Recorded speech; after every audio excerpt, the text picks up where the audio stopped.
नमस्कार, स्वागत है आप सभी का मेरे YouTube चैनल 5 मिलियन टेल्स पर। मैं अंजना लेकर आई हूँ आपके लिए एक बड़ी ही दिलचस्प कहानी। और आपको कहानियाँ सुनना पसंद है तो वीडियो को पूरा देखिए। हाँ, तो चलते हैं कहानी की ओर। अच्छा, पहले ये बताइए, क्या आपके साथ कभी ऐसा हुआ है कि आपने भगवान को भोग लगाया हो और भगवान ने वो भोग आपके सामने आके, साक्षात आके भोग ग्रहण किया हो, आपका वो प्रसाद खाया हो? क्या आपके साथ ऐसा हुआ है? और किसी का तो पता नहीं, पर हाँ, धन्ना के साथ ऐसा जरूर होता है। एक दिन नहीं, रोज होता है। तो चलिए सुनते हैं कहानी धन्ना की। पंजाब के एक छोटे से गांव में सुनते हैं कहानी धन्ना की। पंजाब के एक छोटे से गांव में एक जाट परिवार रहता था। उस जाट परिवार में एक लड़का था, उसका नाम था धनी राम। गांव वाले प्यार से उसे धन्ना धन्ना कहकर पुकारते थे। धन्ना के परिवार में धन्ना के माताजी और पिताजी, बस तीन ही लोगों का छोटा सा परिवार था। दुर्भाग्यवश जब धन्ना 12 वर्ष का होता है, धन्ना के पिताजी का देहांत हो जाता है। अब परिवार में केवल धन्ना और उसकी माँ अकेले रह जाते हैं, जैसे तैसे करके अपने परिवार का गुजारा करते हैं। तभी एक दिन क्या होता है कि धन्ना की चौपाल पे पंडित जी आते हैं। शाम होती है, अंधेरा होने लगता है, इसीलिए पंडित जी धन्ना की चौपाल में ठहर जाते हैं। सुबह उठते हैं, पंडित जी स्नान करते हैं और शालिग्राम का पूजन करते हैं। स्नान करने के बाद शालिग्राम को स्नान कराते हैं, उनको प्रसाद चढ़ाते हैं। फिर वो प्रसाद चढ़ा के धन्ना को देते हैं। धन्ना ये सब देख रहा था, तो धन्ना बोलता है, पंडित जी आप मुझे ये अपने ठाकुर जी दिए जाइए ना। पंडित जी बोलते, अरे ऐसा कैसे हो सकता है? धन्ना बोलता, क्यों नहीं हो सकता पंडित जी? पंडित जी बोलते हैं, तुम अभी छोटे हो धन्ना, तुम कैसे सेवा कर सकते हो? तो धन्ना बोलता है, क्यों क्यों नहीं कर सकता मैं? ध्रुव और प्रहलाद वो भी तो बालक थे, ठाकुर जी ने उन पर तो कितनी कृपा की थी, तो मैं भी उनकी सेवा करूंगा, मुझ पर भी कृपा करेंगे ठाकुर जी। पंडित जी सोच में पड़ जाते हैं।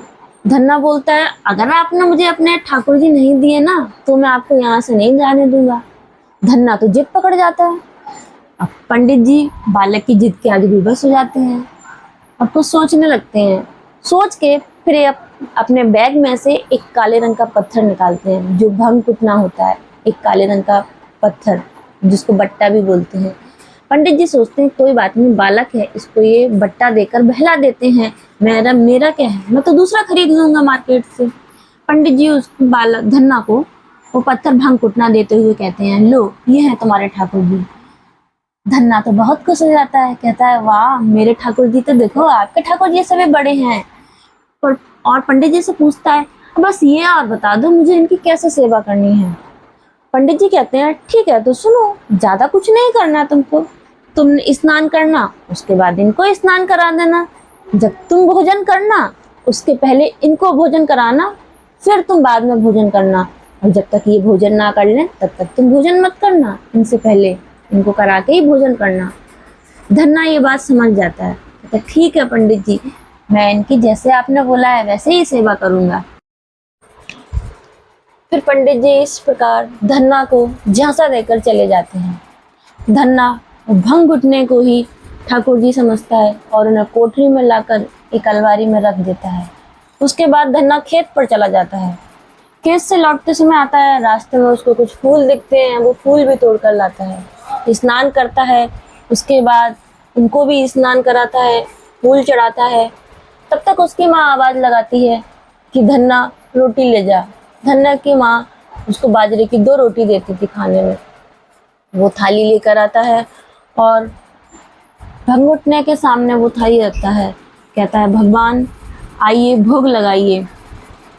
और थोड़ी देर इंतजार करता है, पर रोटी का एक भी निवाला कम नहीं होता है।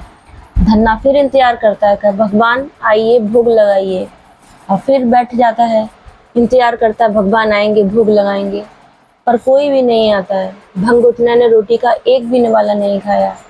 इंतजार करते करते रात हो जाती है और धन्ना भी पूरे दिन निराहार रहता है। दूसरे दिन उठता है, फिर वही दिनचर्या करता है, खेत में जाता है, काम करता है, नहाता है। उसके बाद भंग घुटने को स्नान कराता है। फिर उसके बाद वो माँ जो रोज की तरह उसको बाजरे की 2 रोटियां देती थी बाजरे की, वो उनके सामने थाली रखता है और इंतजार करता है कि आओ भगवान भोग लगाओ। पर भंग-घुटना फिर रोटी का एक भी निवाला नहीं खाता है, पर धन्ना इंतजार में बैठा रहता है। ऐसे करते करते 8 दिन बीत जाते हैं। धन्ना 8 दिन तक रोटी का एक भी निवाला नहीं खाता है। धन्ना भी जिद पकड़ लेता है कि जब तक भगवान आप नहीं खाओगे मैं नहीं खाऊंगा। और रोटियां जो बचती थी वो भैंस को डाल आता था जाके। उसकी माँ समझती थी कोठरी में रोटी ले गया है तो खाली होगी, पर धन्ना रोटी नहीं खाता था, इंतजार करता था। रात होती थी तो रोटियां भैंस को खिला देता था। इंतजार करते करते 8 दिन हो जाते हैं।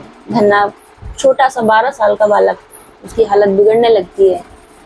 फिर अचानक ही चमत्कार होता है और भगवान उसके सामने आ जाते हैं। भंग घुटने से भगवान निकल कर आते हैं और बोलते हैं, आओ धन्ना खाना खाते हैं। और खाना खाना शुरू करते हैं भगवान। खाते खाते एक रोटी खा जाते हैं बाजरे की। तभी धन्ना बोलता है, अरे बस बस, एक रोटी माँ ने मेरे लिए दी है, एक तुम्हारी है एक मेरी है। मेरी माँ केवल 2 ही रोटी जुटा सकती है। इतना कहकर धन्ना ने रोटी की थाली अपनी तरफ खिसका ली और खाने लगा। और खाते खाते भगवान से बातें करने लगा कि इतने दिन से मैं आपको बुला रहा था, तब आप क्यों नहीं आई। भगवान बोले, धन्ना मेरे सर में दर्द था। धन्ना बोला, अच्छा आपके सर में दर्द था? हाँ सर में दर्द तो हो गई, मैंने आपको पंडित जी से दूर जो कर दिया, पंडित जी के वियोग में आपको उनकी याद आ रही होगी। भगवान बोलते हैं, हाँ। धन्ना खाना खाते खाते बोलता है भगवान से, अब ठीक है, अब आप ना कल फिर इसी समय आना, इसी समय मैं आपको भोग लगाऊंगा। भगवान कहते हैं ठीक है। और भगवान मन ही मन खुश होते हैं। धन्ना का इतना सरल स्वभाव, इतना मासूम बालक और इतना बुलाने का तरीका भी इतना सरल। भगवान धन्ना की मासूमियत पर रीझ जाते हैं। धन्ना से कहते हैं, मांगो, तुम्हें क्या मांगना है। भगवान कहते हैं धन्ना से, मांगो तुम्हें क्या मांगना है। धन्ना कहता है कि मैं तो एक बालक ही हूँ, खेत में इतना काम नहीं कर सकता, मुझे एक ऐसा नौकर दे दो जो मेरे खेत में काम करे और तनख्वाह भी ना मांगे, केवल रोटी खाकर ही मेरा सारा काम कर दे। भगवान मन में सोचते हैं, ऐसा नौकर कहाँ मिलेगा। फिर भगवान कहते हैं, ऐसा नौकर तो केवल मैं ही हो सकता हूँ। मन में सोचते हैं और धन्ना से कहते हैं, ठीक है, कल सोचकर बताऊंगा तुम्हें, कल तुम्हारा इंतजाम हो जाएगा।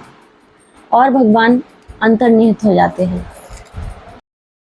भगवान धन्ना से कहते हैं, ठीक है, कल तुम्हारा नौकर तुम्हें मिल जाएगा। और इतना कहकर अंतर ध्यान हो जाते हैं।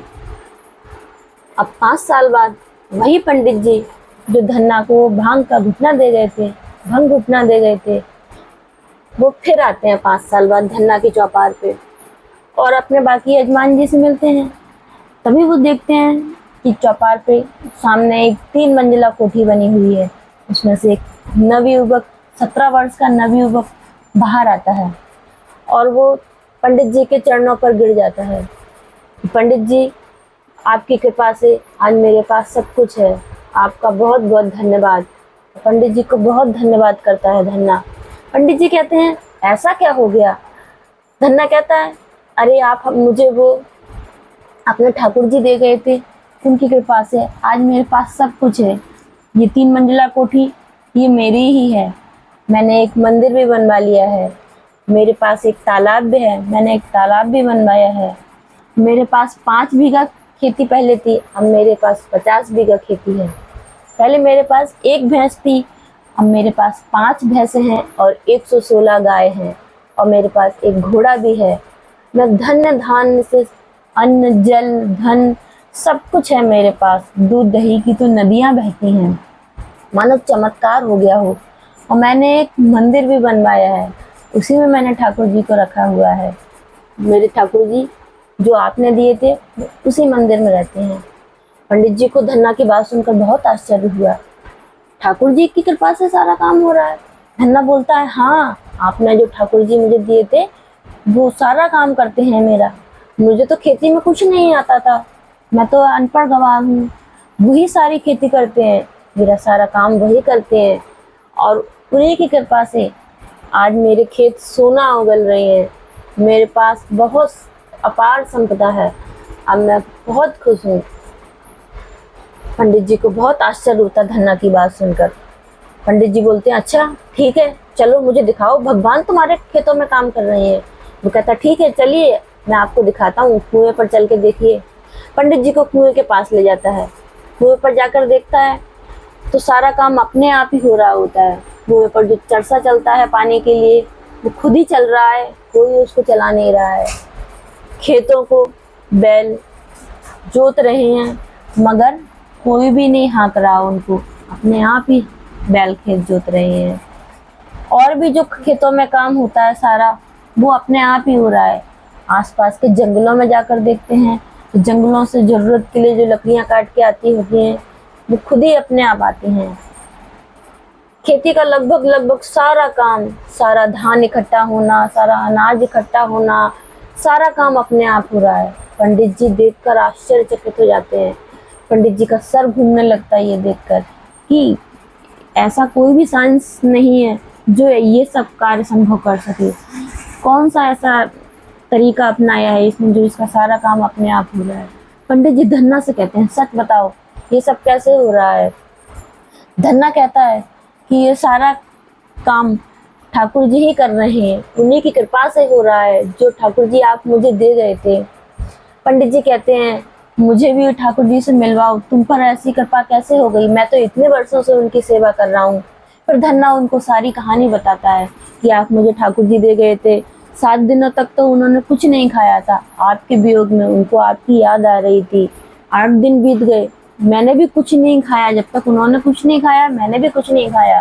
फिर उन्होंने मुझे आकर दर्शन दिए और वो मेरे साथ रोज खाना खाते हैं। मेरी माँ 2 बाजरे की रोटी देती है, एक ठाकुर जी खाते हैं, एक मैं खाता हूँ। पहले मेरे पास कुछ भी नहीं था, मेरी माँ केवल 4 बाजरे की रोटियां बना पाती थी, 2 मेरे लिए और 2 अपने लिए। आज ठाकुर जी ने मुझे इतना सब कुछ दे दिया, उनकी कृपा से मेरे पास सब कुछ है। पंडित जी को बहुत आश्चर्य होता है। पंडित जी बोलते हैं, ठीक है, तुम अपने ठाकुर जी से बोलो मुझे भी दर्शन दें। जब तक मुझे ठाकुर जी दर्शन नहीं देंगे तब तक मैं भी कुछ नहीं खाऊंगा और ना यहाँ से जाऊंगा। पंडित जी भी जिद पकड़ जाते हैं ठाकुर जी के दर्शन पाने के लिए। इतने सालों से सेवा कर रहे थे, इतने सारे वेद पुराण मंत्र सब आता था पंडित जी को, लेकिन बस ठाकुर जी की कृपा नहीं हो रही थी। धन्ना से बोलते हैं कि अपने ठाकुर जी से बोलो, भगवान से बोलो मुझे भी आकर दर्शन दें। धन्ना बोलता है, ठीक है, मैं उनसे बात करूंगा। धन्ना ठाकुर जी से मिलता है। ठाकुर जी रोज आते थे धन्ना के साथ खाना खाने के लिए। धन्ना ठाकुर जी से बोलता है, पंडित जी को दर्शन दे दीजिए। धन्ना ठाकुर जी से बोलता है, पंडित जी को दर्शन दे दीजिए। भगवान बोलते हैं कि पंडित जी तो बहुत ज्ञानी है, मैं उन्हें कैसे दर्शन दे सकता हूँ। धन्ना बोलते हैं, क्यों, क्या आप पढ़े लिखे विद्वान को दर्शन नहीं दे सकते हैं? हाँ, दे तो सकता हूँ, पर जो बहुत ज्ञानी है उनको मैं दर्शन देके क्या करूँगा, उनको तो सारी चीज़ों का ही ज्ञान है। धन्ना बोलते, नहीं ऐसे नहीं चलेगा, पंडित जी आपकी कितने सालों से सेवा कर रहे हैं, आपको उनके दर्शन देने ही होंगे, मेरी इतनी बात मान लीजिए, वरना मैं खाना नहीं खाऊंगा। धन्ना फिर हट पकड़ जाता है, खाना नहीं खाता है। फिर धन्ना की हट के आगे पंडित ठाकुर जी बोलते हैं कि ठीक है, मैं दर्शन दूंगा, लेकिन मैं आधी रात को दर्शन दूंगा। पंडित जी को आधी रात तक जागना होगा। और इतना कहकर भगवान जी खाना खाकर चले जाते हैं। धन्ना पंडित जी से मिलता है, बोलता है कि ठीक है, मेरी बात हो गई ठाकुर जी से, वो आपको आधी रात को दर्शन देंगे। पंडित जी भी उस दिन कुछ नहीं खाते हैं भगवान के दर्शन पाने के लिए, और ठंड की आधी रात में जागते रहते हैं। कंबल ओढ़ के बैठे पंडित जी आधी रात में इंतजार करते हैं, अब ठाकुर जी आएंगे, अब ठाकुर जी आएंगे। ठाकुर जी आते हैं, साक्षात नारायण भगवान विष्णु आते हैं दर्शन देने के लिए, हाथ में शंख चक्र गदा आदि लिए हुए। पंडित जी उनको नतमस्तक होकर प्रणाम करते हैं। बस इतने में ही ठाकुर जी अंतर ध्यान हो जाते हैं, इतनी ही देर के लिए दर्शन देने आए थे। तो पंडित जी बहुत खुश होते हैं और धन्ना के चरण पकड़ लेते हैं कि जो मैंने इतने वर्षों से नहीं कर पाया वो तुमने कर दिया। बस यही थी हमारी कहानी कि भगवान सरल और सहज स्वभाव से प्रसन्न होते हैं, जैसे धन्ना पर प्रसन्न हुए। हाँ, तो कमेंट करके बताइए आपको मेरी कहानी कैसी लगी और आप आगे कौन सी कहानी सुनना चाहते हैं। और अगर आपको मेरी ये कहानी पसंद आई है तो हमारे चैनल को लाइक, सब्सक्राइब एंड शेयर ज़रूर करें। नमस्कार।